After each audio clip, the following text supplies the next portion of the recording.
Ganitong basuran dito, oh, containers, tapos yung mga food scrap, tapos yung mga pupo ng mga hayop, tapos yung mga kalat-kalat ng mga garbage. Ganyan dito mga idol.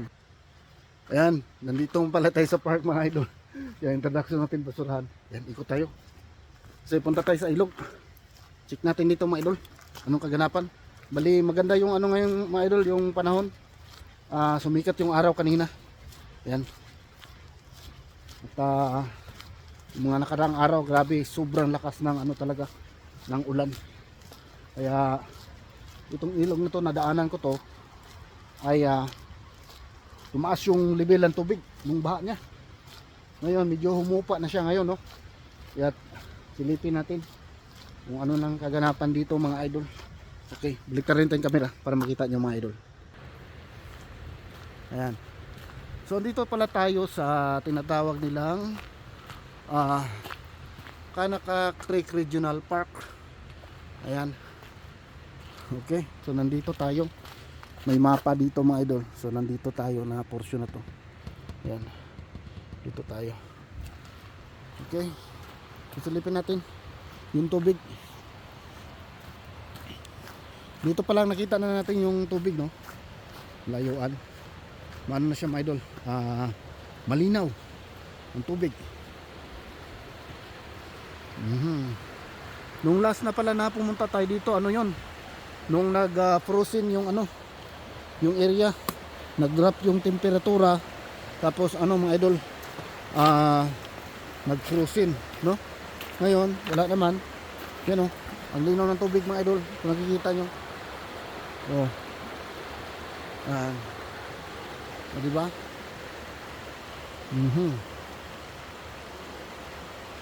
Yan. Tsaka ano, malamig. Malamig dito ngayon mga idol. Ayan. Malamig ang panahon dito ngayon. So, baybayan natin doon sa ano, tawid tayo ng tulay mga idol. Baybayan natin doon. Silip tayo kunti doon, ha. Yan. Oh, lakas ng baha talaga. Kasi kita nyo, oh, yung mga naanod, umabot dito hanggang yung baha. Yung tubig, level ng tubig. Oh, kasi naanod yung mga debris. Tapos yun, na-wash out dyan. Ano. So, ibig sabihin, umabot dito yung tubig, no? Sa lakas ng tubig. Ayan, no? Umabot dito. Umabot dito yung tubig. Oh. Yan. So, laki talaga ng tubig nun. Pero, dumaan lang ako dito. Doon sa may tulay. Kasi, ano, wala akong time para bumaba at ipakita sa inyo mga idol. Saka malakas yung ulan at saka ano ako, on the way ako sa kliyente ko, you know, tatrabaho ko mga idol. Baka ano tayo, mabasa tayo ng tubig. So ngayon na ako chance nakabalik dito. Kaya ito naman, pasyalan naman tayo dito mga idol. So ayan, maraming salamat sa pagsubaybay dyan, no? Kung nakatutok ko man ngayon mga idol, maraming salamat po. Ayan, at sinubaybayan nyo talaga ang aking mga vlog. Balay, pupunta din tayo dun sa kabila. Kasi nung kasagsagan ng baha mga idol, kitang kita ko talaga pag tawid ko ng tulay, yung tubig umakyat na doon sa corner, no, ng ano, ng sapa. Kasi pa-curve kasi yun, pa-curve pag ano ng tubig, umakyat ng tubig, gumano na, oh. Ngayon may nakikita ko doon ngayon yung mga sasakyan at yun ang isilipin natin. Patawirin mo natin yung ano, mga sasakyan para safe tayong tumawid dito sa pedestrian lane. Yan. Okay. Yan, nakatawid na tayo. Tsaka lumamig na mga idol. Ano na yung araw, maganda yung araw ngayon. Ano na, kita nyo, di ba? Oh. Yung araw, pababa na. Kaya, medyo lumamig yung panahon. Ito yung sinasabi ko dito mga idol, oh. Ayan. Papakita ko sa inyo mga idol, ha. Yan, dito sa may tulay mga idol. No, tumawid ako dyan, pag ganyan. Tapos nakita ko yung tubig dito. Gumanon yung tubig. Umakyat. Kaya siguro merong ganito, tatambak sila ng ayusin nila to. Ito yung zero, inakyat ng tubig. Yan, tatambak sila nitong buhangin na parang semento. Yan. Yan mga idol. Ito, tinambakan nila to. Yan. Nakyat to ng tubig eh. Yan oh. Nakyat ng tubig. Tapos habang tumawid ako dyan sa may tulay, yan, kitang-kita ko talaga dito. Dito pumalo yung tubig oh.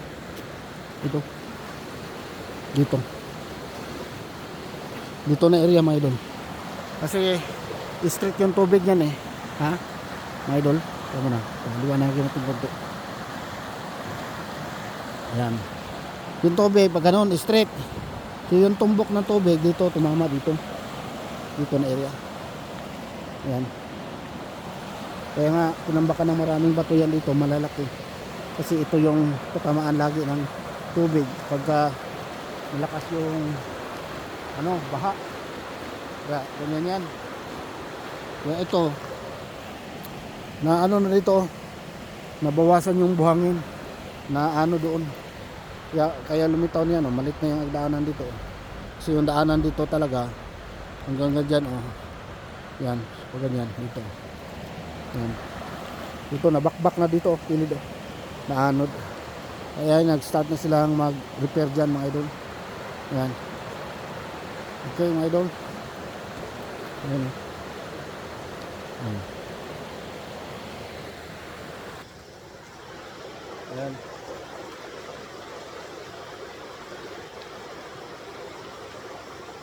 Itambil natin. Okay mga idol. So proceed tayo sa unahan mga idol. Silip tayo. Ayan. Ito, ang ganda yung sapa dito mga idol. Ang ganda yung view, no? Kailangan problema ng sapa na ito mga idol. Tayo makakita ng dito, ng buhay na isda. Last time nakita natin patay. Gusto ko makikita ng buhay sana. Wala tayo makitang buhay na isda dito. Ayan.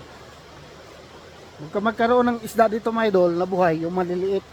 Galing doon sa galing doon sa hatchery farm, no? Sa nursery. Doon kasi nila dinadala yung mga itlog na kinuliktan nila doon sa baba. Meron doon yung last na vlog natin na kung saan nila kinukuha yung salmon. Tapos dito nila pinaprocess, kinukuha nila yung itlog. Tapos nila, pinapapisa.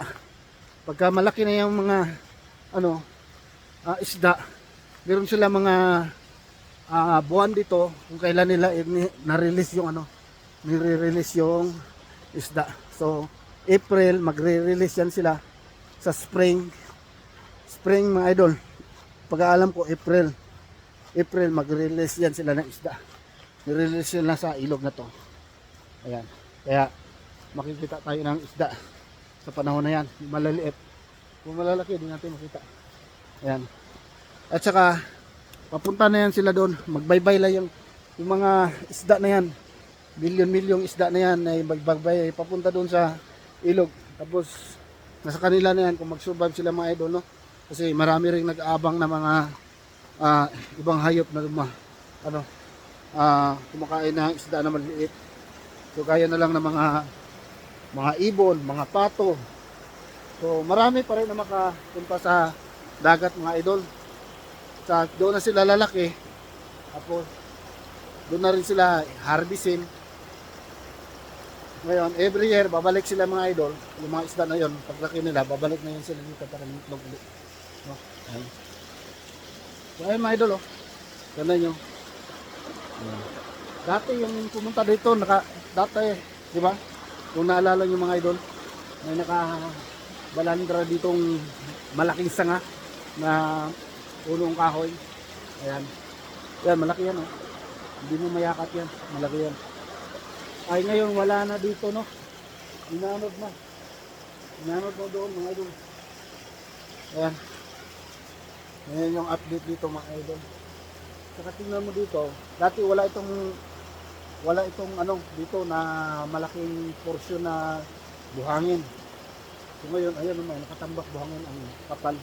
Dati ano nito, parang bato, ganun. Flat lang. Pero ngayon, dahil nga nung sagsagan ng baha, makyat ito yung tubig. Tapos dito, inipon yung ano, yung mga buhangin. Yan. Natambak yung buhangin mga idol. Yan. Sa Pilipinas, ito mga idol, itong buhangin to, pira na to. Pira yan. No? Sulit na buhangin yan. Sa buhangin sa tabang. Kung sa Pinas ito, pira na yan. Kinakwari na yan. Pero dito, bawal. Bawal yan kunin. Pabayaan na yan dito. Hindi naman kasi uso dito yung kwari-kwari mga idol. Iba dito kasi pagka ano ka ng buhangin, bibili ka talaga ng buhangin. Yan. Pero kung malapit ka sa ilog, yung tirahan mo, ay matik na yan. Pwede ka na magkuha-kuha dyan kahit baldi-baldi lang. Pabaldi-baldi, pa isa-isa. Yan. Pero pag bultuhan, ay bili ka talaga. Saka, sa atin kasi pagka malapit ka sa ilog, anytime pwede ka kumuha doon. No? Ayan. Dito tayo mga idol. Ayun oh. May na ito. Palagay ko ito yung kahoy na galing doon mga idol. Yung sinabi ko nakabalandra na inanod. Ayun oh, inanod. Ayan. Inanod siya mga idol. Ayan. Ayan, dito pwede tayo punta-punta dito konti. Kasi medyo mababaw na. No? Ayan. Yan mga idol eh. Ano? Malaking kahoy. Meron doon, no? Meron pa doon mga truso doon.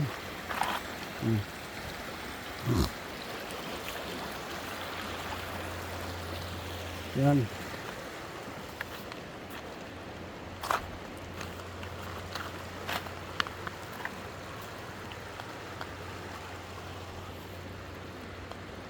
Malamig na mga idol. Malamig ang panahon. Tayo balik. Ayan. Ayan mga idol. Papasyal tayo ulit sa ilog. Ayan, walang masyadong activity tayo maipapakita ngayon mga idol. Ayan. Sa mga mahilig mag-adventure, punta-punta dito sa mga ilog, ganyan. Ayan. Ito yung maganda sa mga idol. Area na to kasi tulad sa akin, mahilig ako sa mga ganito na pupuntahan ko yung mga ilog, pagka may bakante ako. Ayan. Pupunta talaga, alam niyo na yan mga idol, di ba? Pupunta talaga ako. Kaya dito na naman ako dito. Yun lang kagandahan nun mga idol. Kasi accessible siya, no? Ayan.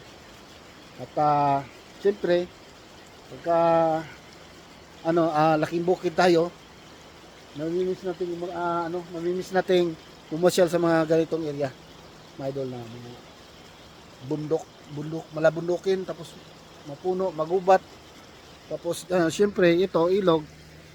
Ayan diba? Maganda mga idol. Ayan. So hindi na ako siguro pupunta doon sa unahan mga idol ha. Kasi alam niyo naman, may trabaho ako. Masaglit-saglit lang ako para siyempre for vlog natin, for content natin mga idol. Kasi actually dito mga idol, mahirap talaga magawa ng content talaga mga idol. Na tulad sa akin mga idol, yung mga adventure ko na mga content sa Pilipinas na mamana, mga wheel, mamana sa gabi, mamingwit, akit ng bukid para manguha ng mga doon, o magawa ng mga silo para sa mga bayawak, mga ano pa mga idol. Dito hindi natin magawa kasi dito mga idol. Ang pwede natin gawin dito, ganito lang, magpunta tayo sa mga ilog. Tapos pagka mag-fishing, pwede makapag-fishing din tayo. Pero siyempre kukuha tayo ng permit. Tapos yung mga kasubaybay sa akin, nag-fishing ako, nag-crabbing ako, kailangan din ng permit, kumuha ka ng permit. Ayan, pero yung crabbing, hindi siya halos araw-araw na ginagawa natin. No, mga dalawang beses lang yata ako nakapunta, nakasama sa crabbing kasi inano ko pa yung kaibigan ko, yung kakilala namin na baga kasi sa kanila ako sumasabay eh. Yan. At saka yung fishing naman, almost siguro, dati, pag day off ko, punta talaga ako mga idol. Pag day off ko. At saka, yung spot natin, paulit-ulit lang yung spot natin na puntahan natin. At saka yung nahuli nating isda, ganun din, walang di ba? Ayan. So, at least, nakagawa pa rin tayo ng content. Kung sa Pilipinas kasi mga idol, meron tayong mga spot na pwede natin puntahan na kailangan nating mag-fishing. Kahit paulit-ulit doon banda, at least, maganda siya kasi yung baga malaya mong gawin yung kung gagawa ka ng content, malaya mong gagawin. No, kasi hindi mo na kailangan ng permit. Hindi ka na mag-aalangan na sumugo doon para mamingwit, manglambat, no? Ayan. Siguro may mga ibang area na pwede magpaalam ka sa mga malapit sa sa area na may tao, may bahay, ganyan. Ayan. Pero most of the time na nagagawa ko ng mga content doon mga idol ay diretsahan. Ayan, minsan sasama pa yung mga kapitbahay namin, sasama sa akin sa adventure. Kami ng gabi, mamana kami ng gabi. Ayan. So napahaba na yung kwento natin mga idol. So ayun mga idol, hanggang dito na lang yung vlog ko mga idol. Maraming pagsama sa akin. Maraming salamat sa pagsama sa akin dito sa pagpasyal ko dito sa loob na naman ng ilog sa gubatan. Ayan. So hanggang sa muli mga idol, sa aking mga walang kabuluhan na vlog, hanggang sa muli. Ayan, kita-kits tayo mga idol. Ayan, thank you for watching mga idol. Maraming salamat po. Bye-bye mga idol. Bye-bye.